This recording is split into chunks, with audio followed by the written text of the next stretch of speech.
आज हम लोग पृष्ठ रसायन का जो हम लोग का है उसमें हम लोग आज पढ़ेंगे। एक टॉपिक है जिसका नाम है एंजाइम उत्प्रेरण। उत्प्रेरण हम लोग एक लेक्चर पहले भी हमने लिया था। आज हम लोग उसमें देखेंगे एंजाइम के द्वारा कैसे उत्प्रेरण किया जाता है। एंजाइम जो है पदार्थ है जो जीवित जो है जो जहाँ पे जीवन का अंश रहा है वहीं पर क्या होते हैं एंजाइम उत्पन्न किए जाते हैं। और ये एंजाइम जो जैव रासायनिक प्रतिक्रियाएं हैं, जो बायोलॉजिकल और केमिकल रिएक्शन है, उसमें क्या करते हैं उत्प्रेरक के रूप में कार्य करते हैं। और ये काफ़ी प्रभावशाली होते हैं, जो कि बहुत से जैव रासायनिक प्रतिक्रियाओं जैसे कि खाना का पचना हो या तुमको दूसरे भी प्रतिक्रियाओं में जहाँ पर जो कि आवश्यक जो बॉडी को ज़रूरत होती है उन सबों के लिए, उन सभी रासायनिक प्रतिक्रियाओं में जो जिसमें जीवन का अंश हो, जैव रासायनिक प्रतिक्रिया, बहुत सी प्रतिक्रियाओं को एंजाइम के उपस्थिति में उस प्रतिक्रिया का वेग काफ़ी बढ़ जाता है और इस तरह का उत्प्रेरण एंजाइम उत्प्रेरण कहलाता है। तो एंजाइम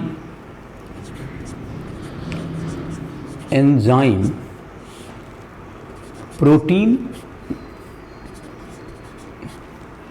होते हैं जिसमें नाइट्रोजन युक्त होते हैं, प्रोटीन होते हैं जो जैव रासायनिक प्रतिक्रिया को, जो जैव बायो केमिकल रिएक्शन, जो जैव रासायनिक प्रतिक्रिया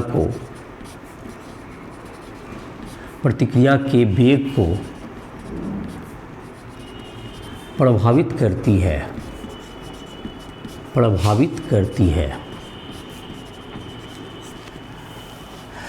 तो यह जो तुमको एंजाइम जो है तुमको उसका उत्प्रेरक का अर्थात एंजाइम की उपस्थिति में क्या करता है, एंजाइम की उपस्थिति में यह जो प्रतिक्रियाएं हैं इसका दर काफ़ी बढ़ जाता है। एंजाइम जाहिर है कि तुमको नाइट्रोजन युक्त जैव अणु हैं। एंजाइम नाइट्रोजन युक्त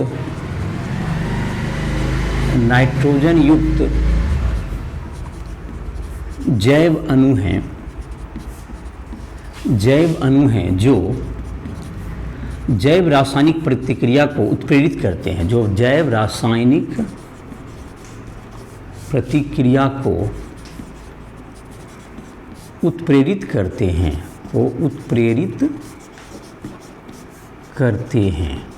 इसको उत्प्रेरित करता है ये। तो ये तुमको एंजाइम उत्प्रेरण का हो गया। अब कुछ उदाहरण है जिसका कि उदाहरण तुमको दिया हुआ है तुम्हारे बुक में, जिसको कि हम लोग कर सकते हैं कहाँ पर इसका जैसे जैव रासायनिक प्रतिक्रिया का हो रहा है। जैसे कि उसमें एंजाइम का नाम और उस प्रतिक्रिया को मैं लिख देता हूँ। जैसे तुमको है पहला जो हम लोग का है तुमको सुक्रोज, जो कि तुमको इक से मिलता है।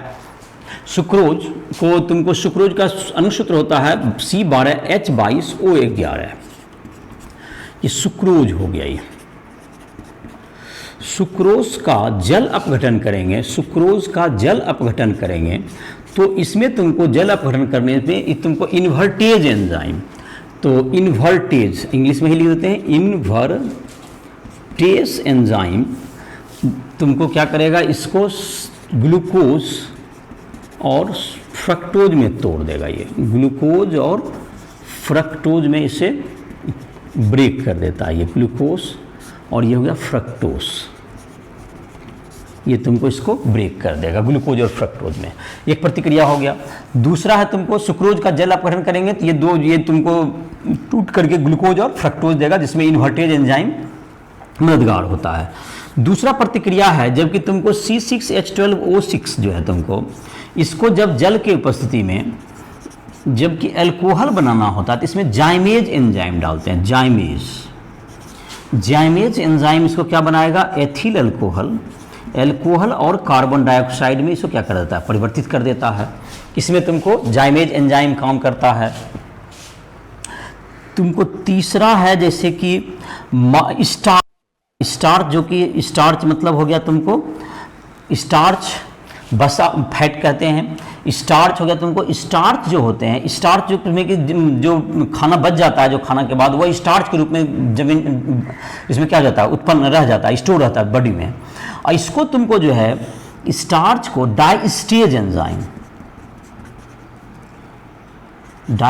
एंजाइम ये क्या करता है, इसको माल्टोज में तोड़ देता है, इसको माल्टोज में तोड़ देता है। ये माल्टोज का फार्मूला होता है इसका C12H22O11। ये भी माल्टोज का भी सूत्र वही था जो सुक्रोज का होता है। तो ये डाइस्टेज एंजाइम स्टार्च को तुमको क्या करेगा, या तुमको जिसमें कि स्टार्च से ही क्या मिलता है, माल्टोज में टूटेगा, माल्टोज को फिर माल्टेज एंजाइम, माल्टोज C12H22O11 ये माल्टोज हुआ, माल्टोज। इसमें अगर जल अपघटन करना है तो इससे तुमको maltase enzyme MALTASE maltase enzyme इसको ग्लूकोज में तोड़ देता है, C6H12O6 ये ग्लूकोज है। ये ग्लूकोज में क्या करेगा, ये ब्रेक कर देगा ये। तो ये ग्लूकोज में ब्रेक करने में काम करता है, जिससे ग्लूकोज से फिर क्या होती है तुमको ATP में बनाने में क्या करता है, ग्लूकोज सहायक करता है या शरीर को ऊर्जा देता है ये। तो ये तुम्हारा एंजाइम हो गया, एंजाइम उत्प्रेरण का उदाहरण हुआ। तुम्हारा अगला है जैसे कि पांचवा कह सकते हैं जो यूरिया होता है, तुमको यूरिया का तुमको सूत्र होता है NH2CO NH2। इसमें अगर हम लोग जल डाल दें तो यूरिएज एंजाइम इसको यूरिएस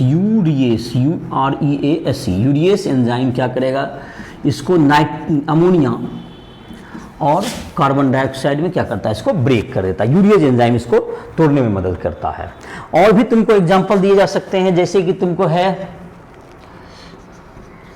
प्रोटीन को तुमको जो है प्रोटीन जो है उसको पचाने में, प्रोटीन को पचाने में पेप्सिन ट्रिप्सिन एंजाइम जो होता है, पेप्सिन और साथ साथ ट्रिप्सिन ये दोनों मिलकर के एक पहले ये तोड़ता है इसके बॉन्ड को, फिर ये तुमको पचाने करके ये एमिनो अम्ल बना देता है, एमिनो एसिड बनाता है। ये एमिनो एसिड बनाने में ये काम करता है। तुमको और एक उदाहरण जैसे देख सकते हैं एंजाइम का, दूध है जैसे मिल्क, दूध से क्या होता है lactobacillus enzyme, lactobacillus enzyme, lactobacillus enzyme क्या करेगा, इसको कर्ड मतलब दही में बदल देगा इसको। ये हो गया दही और ये हो गया तुमको दूध है, तुमको दूध को दही बनाने के लिए कौन सा एंजाइम करता है, लैक्टोबैसिलस एंजाइम। तो ये सब एंजाइम उत्प्रेरण के कुछ उदाहरण हो गए। अब हम लोग देखते हैं कि एंजाइम उत्प्रेरण में क्या उदाहरण तुम्हारा हो गया कुछ कुछ। उसके बाद है एंजाइम उत्प्रेरण के अभिलक्षण देखते हैं। इसमें दिए हुए हैं तुमको एंजाइम उत्प्रेरण के कुछ अभिलक्षण है कि इसकी दक्षता काफ़ी अधिक होती है, सर्वोत्तम दक्षता होती है। इसके एक अणु लगभग तुमको 10 पावर 6 अणु तक को उत्प्रेरित करते हैं। इतनी बड़ी संख्या 10 लाख अणु को उत्प्रेरित कर सकते हैं। इसकी दक्षता काफ़ी अधिक होती है। और इसकी दक्षता यह है कि इसकी अगर ये तुमको एंजाइम नहीं रहे तो प्रतिक्रिया क्या हो जाएगी, काफ़ी धीमी हो जाती है और नहीं भी हो पाती है। दूसरी है यह विशिष्ट प्रकृति की होती है कि एक प्रतिक्रिया के लिए बिल्कुल यही एंजाइम उपयोग में आएगा। ताप का रेंज चाहिए इसको, जो बॉडी का ताप होता है उसी रेंज में क्या करता है, यह बेहतर काम करता है एंजाइम उत्प्रेरण। इसके लिए पीएच का जो मान होता है 5 से 7 के बीच होना चाहिए। इसमें जो है को एंजाइम अगर जो सह एंजाइम है उसकी मदद में इसका वेग क्या जो कि धातु के आयन होते हैं उसकी उपस्थिति में इसके वेग काफ़ी एंजाइम उत्प्रेरण की प्रतिक्रिया की वेग बढ़ जाती है। और कुछ विस्कारिक हैं जो कि इसके प्रतिक्रिया को वेग को कम कर देता है, तो जिसे हम लोग पॉइजन कह सकते हैं। तो ये इसके अभिलक्षण है जिसको हम लोग लिख देते हैं एंजाइम उत्प्रेरण के अभिलक्षण, एंजाइम उत्प्रेरण के अभिलक्षण। तो ये तुमको है, ये पहला अभिलक्षण है, एक एंजाइम अणु, एंजाइम के एक अणु, ऐसा लिख दो, एंजाइम के एक अणु, एंजाइम के एक अणु 10 लाख अणुओं तक, 10 लाख अणुओं को उत्प्रेरित कर सकते हैं, उत्प्रेरित कर सकते हैं। इसकी दक्षता इतनी अधिक कर सकते हैं, अर्थात इसकी दक्षता काफ़ी अधिक होती है, अनुलित कर सकते हैं। दूसरा है तुमको यह प्रकृति में अति विशिष्ट होती है, अति विशिष्ट होती है, अति विशिष्ट होती है। अर्थात किसी प्रतिक्रिया के लिए एक एंजाइम जो विशिष्ट प्रकृति का हो, विशिष्ट प्रकृति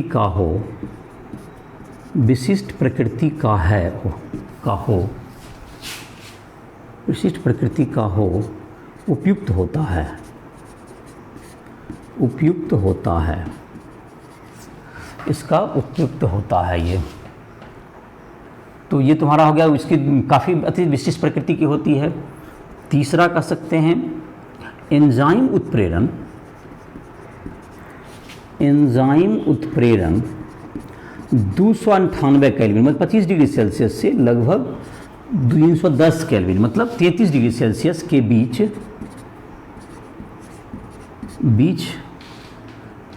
अधिक दक्षता से संपन्न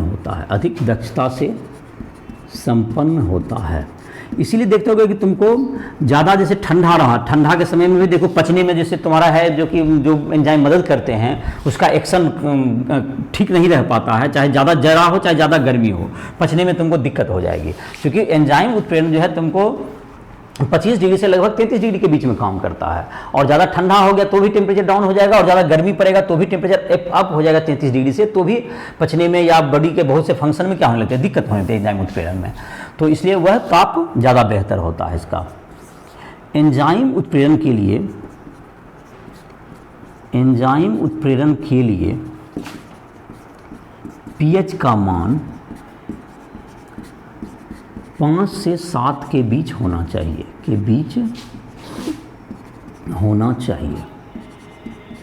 pH का मान 5 से 7 के बीच होना चाहिए।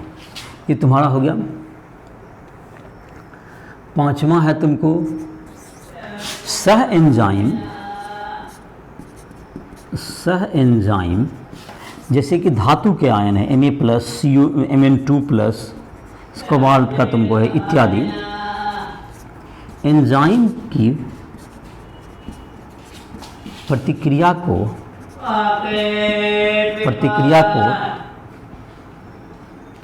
तेज कर देते हैं, प्रमोटर होगा, तेज कर देते हैं। तो प्रमोटर तुमको हो गया, तेज कर देते हैं, जिसको वर्धक कहते हैं। और तुमको जो विषकारक होंगे, एंजाइम उत्प्रेरण को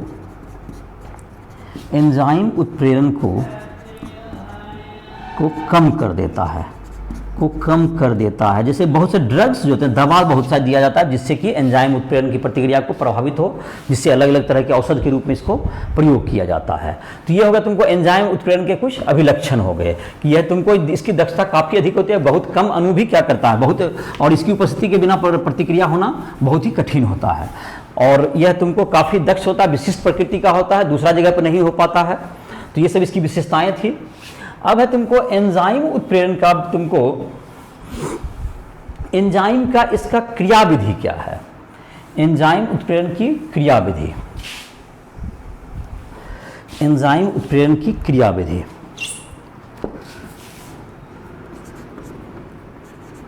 एंजाइम किस प्रकार से उत्प्रेरण करता है, एंजाइम उत्प्रेरण की क्रियाविधि, मैकेनिज्म क्या होती है तुमको। एंजाइम जो है एंजाइम तुमको उस पदार्थ के साथ, जिससे कि तुमको एंजाइम में तुमको छोटे छोटे होल होते हैं, मतलब कि छिद्र होते हैं, जिसमें कि जिसका जो प्रतिक्रिया करते हैं, जो प्रतिकारक जो होंगे तुमको सबस्ट्रेट मॉलिक्यूल अभिकर्मक जो हैं, उसके जो कि क्रियाशील मूलक, जैसे कि एमीन ग्रुप है, NH2 है, COOH या CONH2 एमाइड ग्रुप, ये सब जो क्रियाशील मूलक हैं उसमें जाकर के फिट बैठ जाते हैं।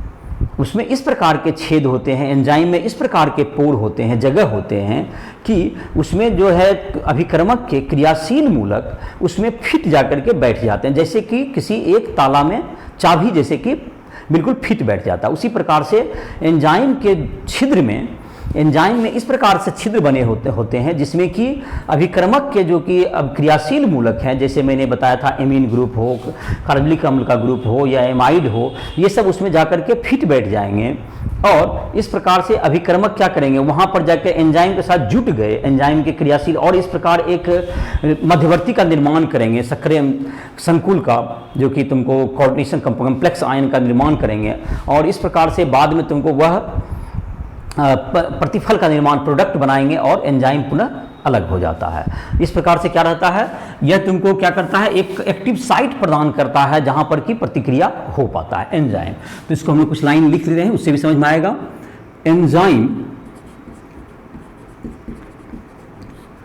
एंजाइम में छोटे छिद्र होते हैं जिसमें अभिक्रमक के क्रियाशील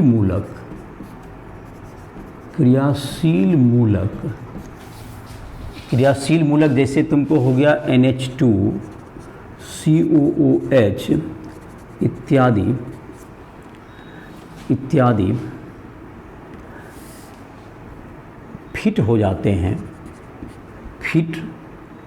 उसी प्रकार फिट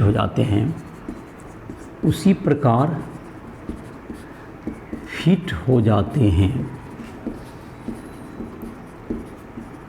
जैसे किसी ताले में चाबी फिट होती है, तो उसी प्रकार क्या हो जाएगी, ये फिट हो जाती है, तो ये फिट हो जाता है। पर अभिक्रमक एंजाइम के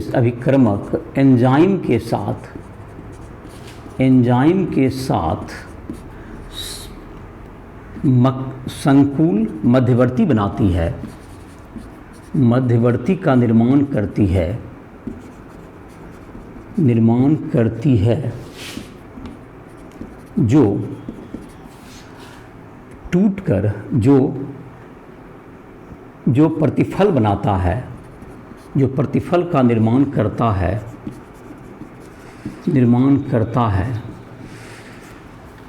प्रतिफल एंजाइम की सतह से अलग हो जाते हैं। तो यही इसकी क्रियाविधि है। एंजाइम जो है तुमको एंजाइम ई जो है तुमको अभिक्रमक, जो कि सबस्ट्रेट कहते हैं इसको, सबस्ट्रेट एस, इससे जुड़ करके ये संकुल बनाएगा, संकुल मध्यवर्ती बनाएगा, रिएक्शन इंटरमीडिएट जैसे कह सकते हैं। और ये जो तुमको संकुल मध्यवर्ती टूट करके, संकुल मध्यवर्ती फिर क्या हो जाएगा, यहाँ पर से टूट जाएगा, इसमें जो फिट बैठ करके बना दिया, और ये तुमको प्रतिफल बना देगा, प्रोडक्ट जो बनना है, और प्लस एंजाइम पुनः क्या हो जाएगा, ये मुक्त हो जाएगा। तो ये इसकी क्रियाविधि है, मतलब कि एंजाइम बिल्कुल उसमें जाकर के फिट बैठ जाएगा, वहाँ पर उसके में जो छेद है वहाँ पर एंजाइम में जिसको प्रतिक्रिया करना है, और उसके बाद वह फिर अलग हो जाएगा। तो यही इसकी क्रियाविधि है। उसके बाद है तुमको कुछ जो कि मुख्य जो इंडस्ट्री में, उद्योग में कुछ जो है तुमको जो कि प्रतिक्रियाएँ होती है, जो कि काफ़ी इम्पोर्टेंट होती है, जहाँ पर कि उत्प्रेरण की आवश्यकता होती है, जिसमें कि 3 तुमको निर्माण का विधि दिया हुआ है। जैसे कि हैबर विधि है जिसमें अमोनिया बनाते हैं, उसके बाद तुमको दिया हुआ ओस्वाल्ड विधि से HNO3 बनाते हैं, नाइट्रिक अम्ल बनाना, या संपर्क विधि से हम लोग H2SO4 का, सल्फ्यूरिक अम्ल का निर्माण करते हैं। तो उद्योग में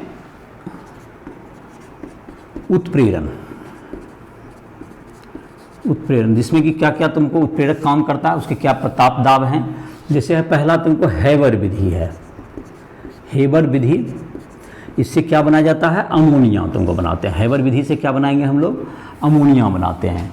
तो इसमें जो तुमको उत्प्रेरक होगा, तो इसी में प्रतिक्रिया में ही मैं लिख देता हूँ N2+3H2, ये तुमको इसमें उत्प्रेरक, इसमें तुमको पढ़ते ही आए हो, इसमें उत्प्रेरक होता है तुमको Fe उत्प्रेरक, और मोलिब्डेनम इसमें वर्धक का काम करता है।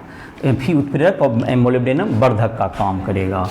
उसके बाद तुम्हारा यहाँ पर जो है इसका जो ताप है 723 केल्विन से 773 केल्विन तक ताप, और 200 वायुमंडलीय से 200 से 300 वायुमंडलीय दाब यूज करना पड़ेगा। तो इससे बन जाता है ये अमोनिया गैस बन जाएगा, ये अमोनिया गैस बन जाता है। ये हैबर विधि से अमोनिया का निर्माण किया जाता है। उसके बाद अमोनिया तुमको बन गया, तो इसके बाद ओसवाल्ड विधि से, ओसवाल्ड विधि से हम लोग क्या बनाते हैं, HNO3 नाइट्रिक अम्ल बनाते हैं। तो नाइट्रिक अम्ल बनाने में क्या होता है, ये जो NH3 जनरली जो इससे बना उसको हम लोग ऑक्सीडाइज करते हैं NH3 + O2, इससे बन जाता है प्लेटिनम की उपस्थिति में, प्लेटिनम गॉज की उपस्थिति में ये तुमको NO जोड़ H2O बन जाता है ये। और ये NO जोड़ H2O, NO जोड़ O2 से ये NO2 बन जाता है, ये ऑक्सीकृत होकर NO2 बन जाएगा। और ये NO2 जो है तुमको